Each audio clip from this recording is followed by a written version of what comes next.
all will be covered today in China Undercover. If you find our information helpful, please subscribe and turn on the notification.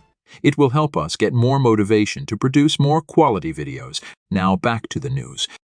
In September 15, high-ranking military officials held a meeting, and out of the 6 members of the Central Military Commission, only 3 remained seated on the podium.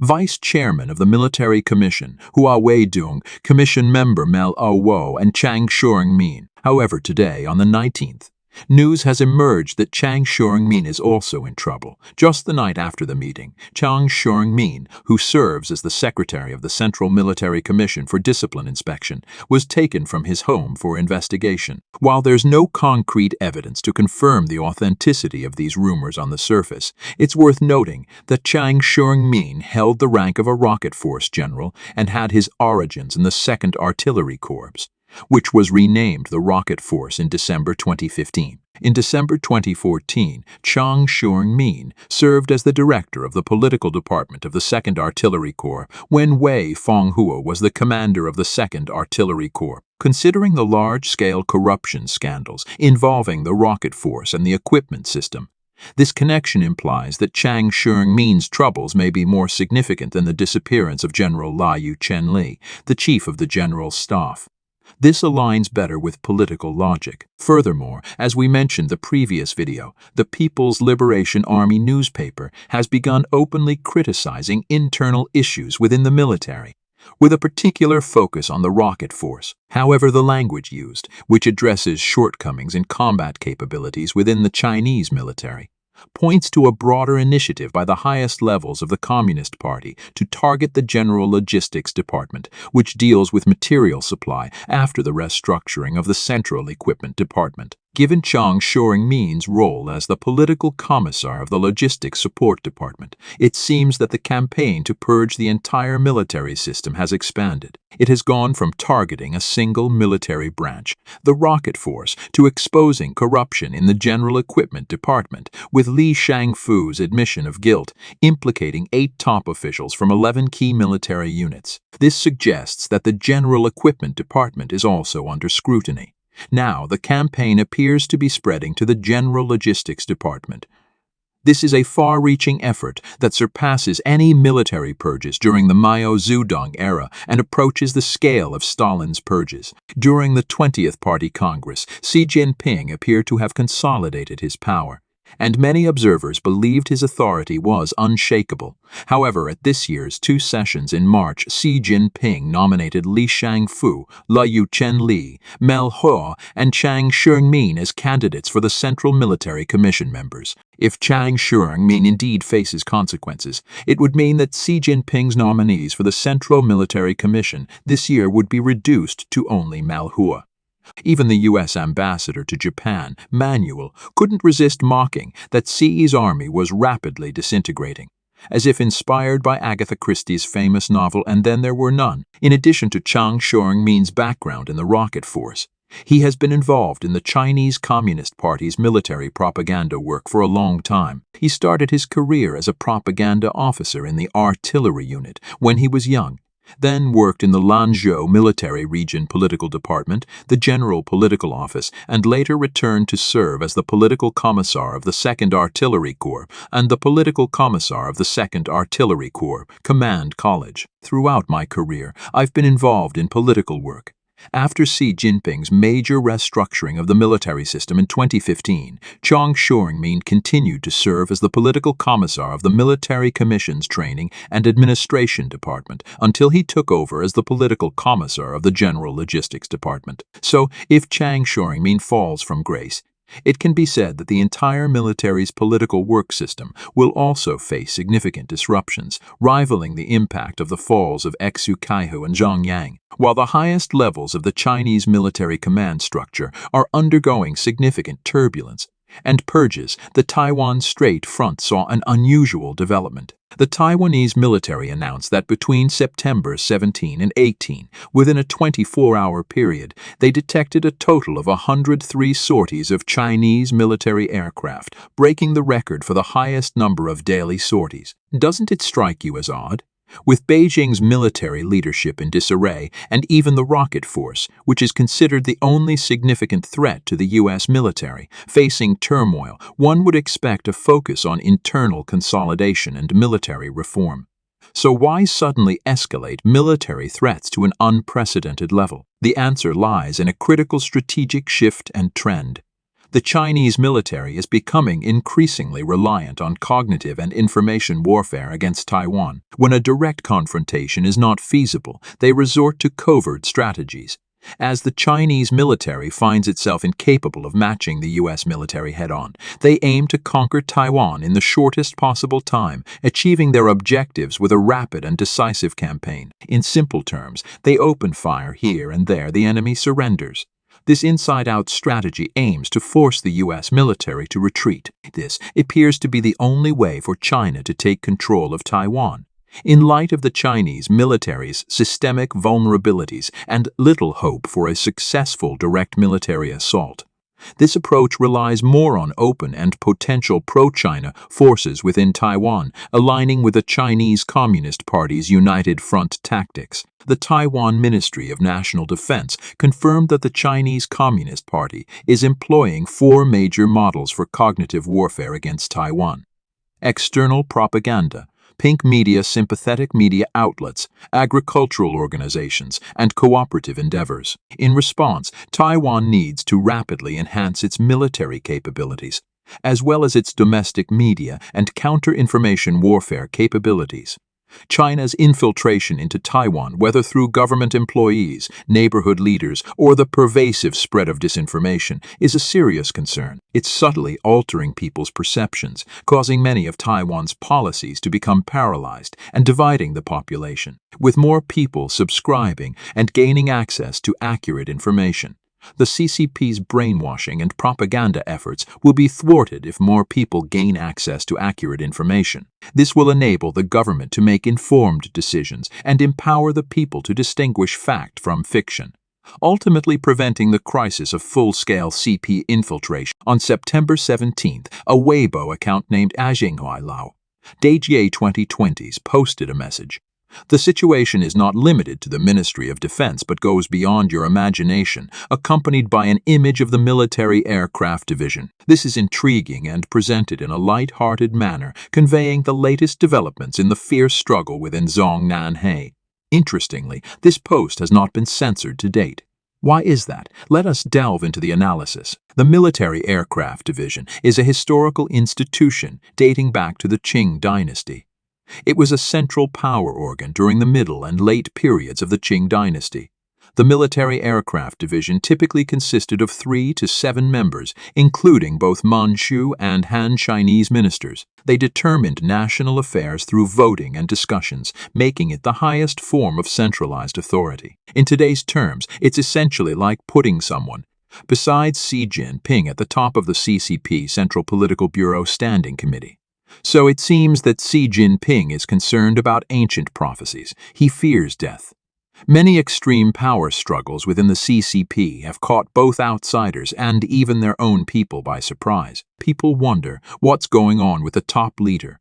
Why are they behaving so radically? In the end, the only explanation is that Xi Jinping is superstitious to avoid predictions about people and events that he should be cautious about. He does everything he can to evade them. I know not everyone believes this among our internet friends. The degree of superstition among the vast majority of friends towards high-level CCP officials is not understood, and some may wonder why there are so many atheists who are superstitious. Let us tell you, the higher the rank, the more superstitious they tend to be. Even in the homes of cadres at the provincial level and above, you'll find altars. Efforts have been made to discuss the situation. It could be said that Xi Jinping has always admired Mao Zedong, and his thoughts and actions have been influenced by Mao. Before Mao Zedong entered Beijing, he consulted an old hermit in the mountains for divination and received a mysterious number, 8,340. He was told that, not being a true dragon emperor, he should not enter Beijing from the southern Zhangyang men, but should enter from the western gate and should never enter the forbidden city in his lifetime. Mao Zedong adhered to these instructions. It's this number, 8,341, which he didn't understand, that he gave to the Central Security Bureau, and it remained with him until his death. Mao Zedong lived to be 83 years old, came to power at the Zunyi Conference, and ruled for 41 years, so 8,341 had special significance. Xi Jinping, likewise, sought guidance and consulted a highly regarded source in Chinese history, the Tui Bei Tu, a prophecy book, which is known for its deep insights. In it, there seems to be a prophecy related to imperial assassination and the destiny of emperors. It says, a soldier carries a bow, claiming to be the white-headed hermit, and in the eastern palace gate lies a hidden golden sword.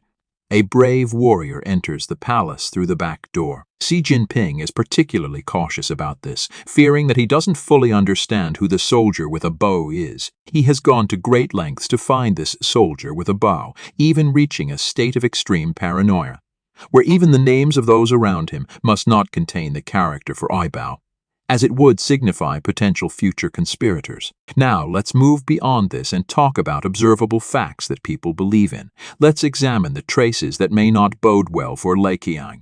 In June, during Li Qiang's first official visit abroad as premier, he visited Germany and France. However, in a departure from the usual practice of previous premiers, Li Qiang did not use a government plane, but instead flew on a chartered plane. You may wonder what the difference is, but it is substantial.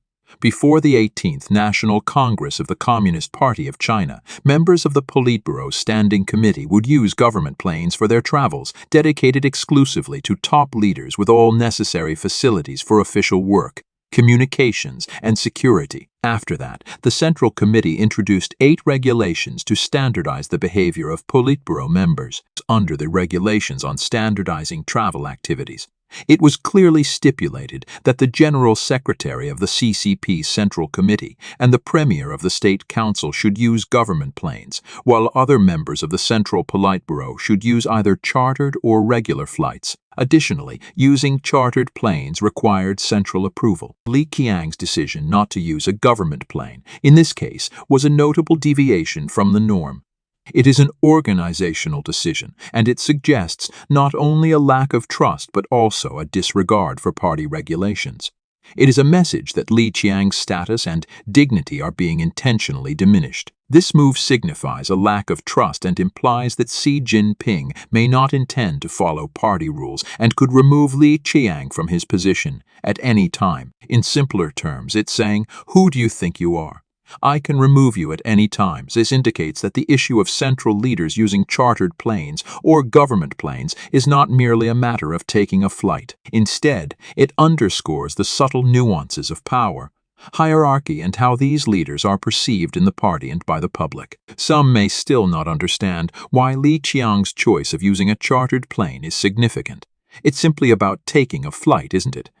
Can't it just be considered a gesture to save money for the country?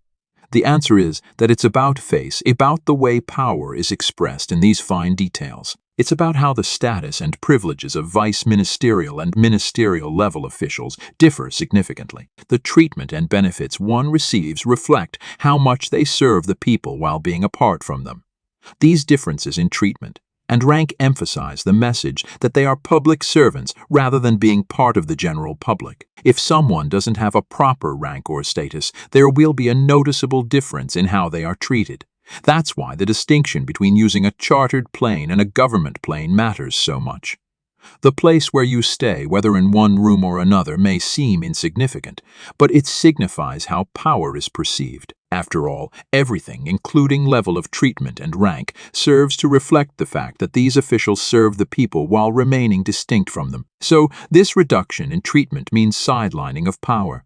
When Liu Shaoqi was the chairman, his official vehicle was the newly launched Chinese Rolls-Royce, the Red Flag Cas-22, which was the vehicle for the head of state. However, in 1969, due to concerns about a potential Soviet nuclear attack, there was a large-scale evacuation of senior officials in Beijing. Liu Shaoqi, who had already fallen out of favor, was not allowed to stay in Beijing and could only travel to Kaifeng by taking a Volgum 21. This Volgum of 21 was typically reserved for high-ranking officials. The decision for him to ride in a Volga came directly from Mao Zedong, which was a humiliating gesture, essentially saying, "Don't think you can sit on par with me. What do you need the red flag for? Take the Volga instead," a car designated for ministerial-level cadres.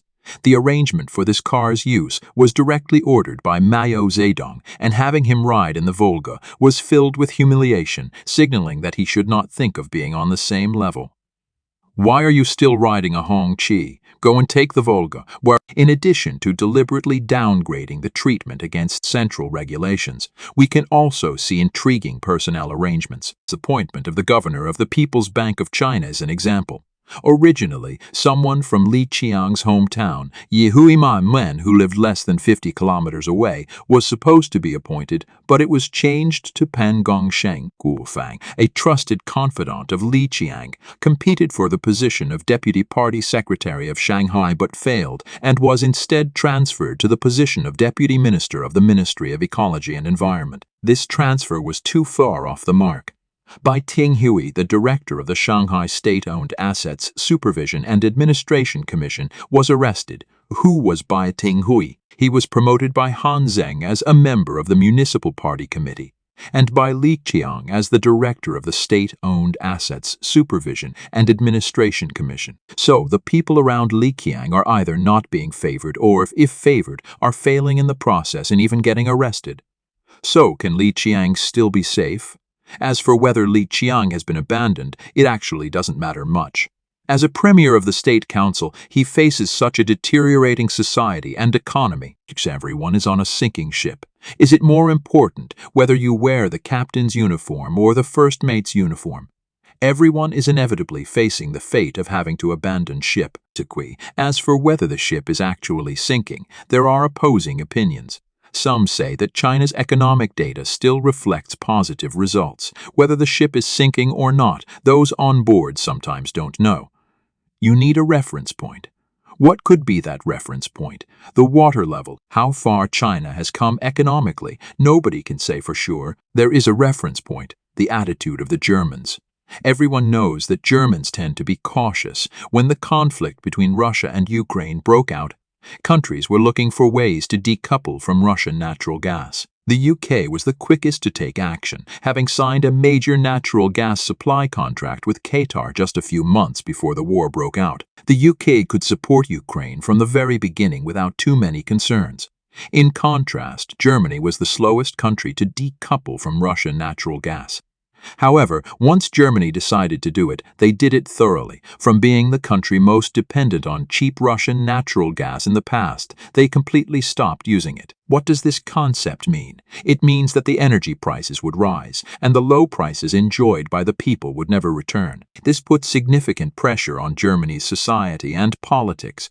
But Germany did it. The entire German population bore it without complaints.